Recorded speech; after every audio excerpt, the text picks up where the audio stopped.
I hear from creators all the time that they want to create an online course, but they find the whole process overwhelming. That's why we're following along with Walter for every step of his journey.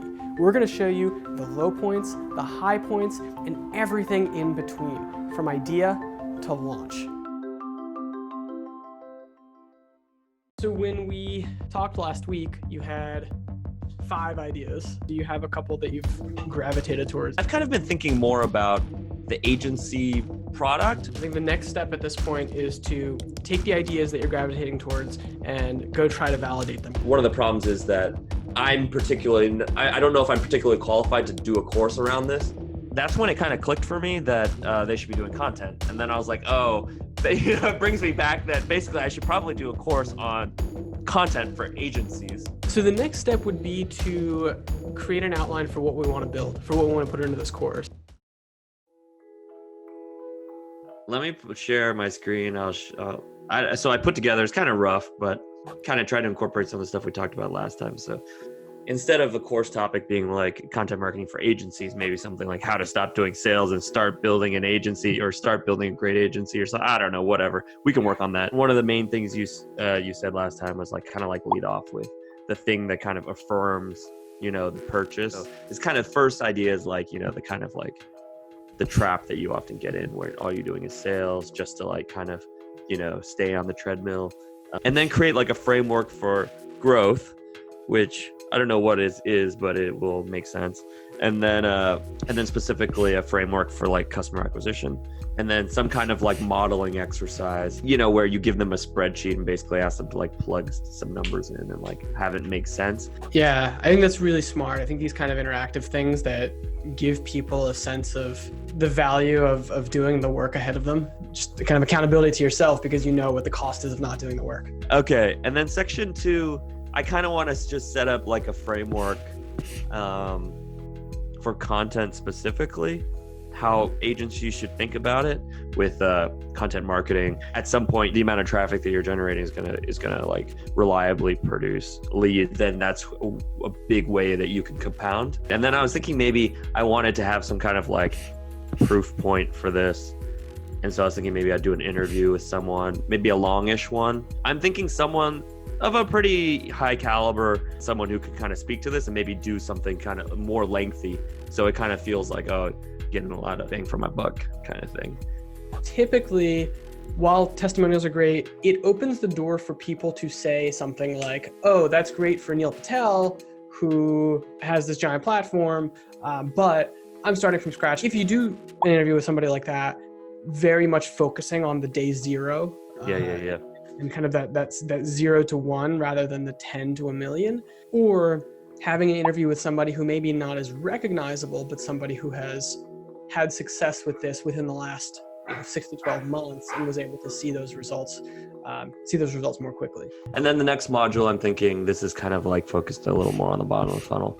I think one of the biggest things that people don't do is like having, success stories, the good ones. That's kind of the focus of this section. And then I'll use an example. Maybe I'll interview Andrew, which would be really cool. And then a simple exercise could be like write down like your 10 most successful clients and like, and then write down for each one like why they were successful, and then use that as the basis for like some kind of distribution strategy. So like where do people hang out who care about this, right?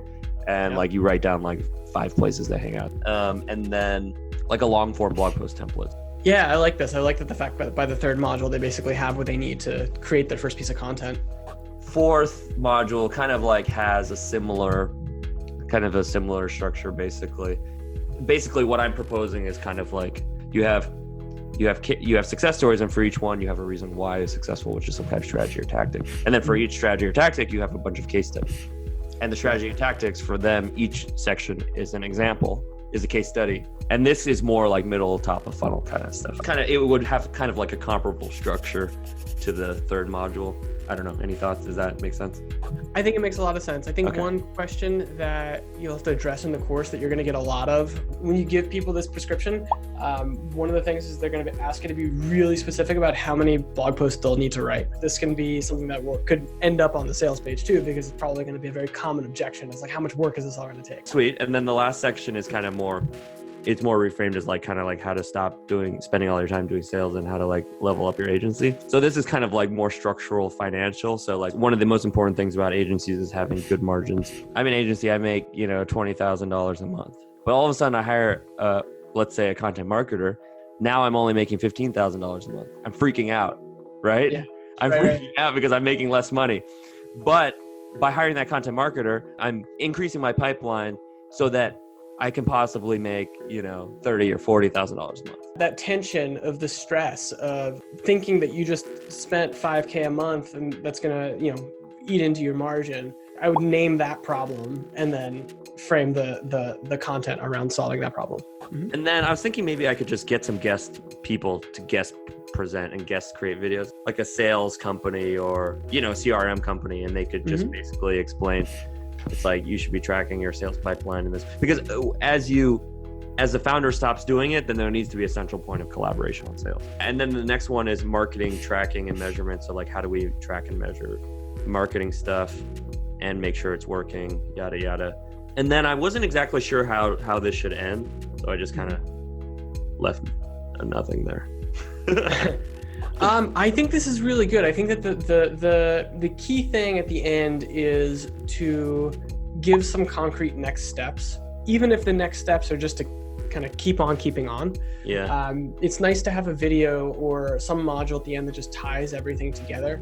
And so the end of the course is a really good time to sort of put a bow on it and say, you know, hey, you've got this. Just remember these few basic principles. Like, yes, there was a lot here, but let me just restate the few basic principles. Okay, cool. I think this is good. So what do you think next steps are then? So I think the next step, and this is where for some people things get a little uncomfortable. I think you're ready to write a sales page. Okay. Oh my God. Yeah. This is scary. This will actually let you start selling the course while you build it. Put something out there, get somebody to pay for it, which is the ultimate validation of any idea. Have some interested parties to give you really valuable feedback while you build. Cool. I like it. You're making me uncomfortable, as you said. But... I promised I would.